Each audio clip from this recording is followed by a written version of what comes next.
Yo, what's up mga utol? Good afternoon.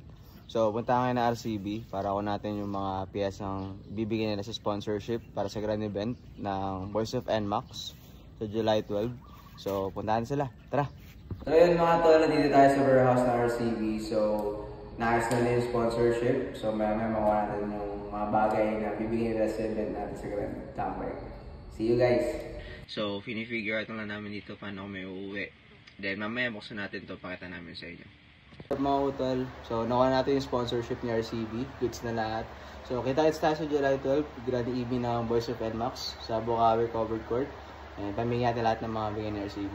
So ayun mga utol, meron tayo ditong UMA engine oil, nabigay naman ni UMA Racing, part din ni RCB. At syempre mga utol, di tayo mawawalan ng jersey from RCB.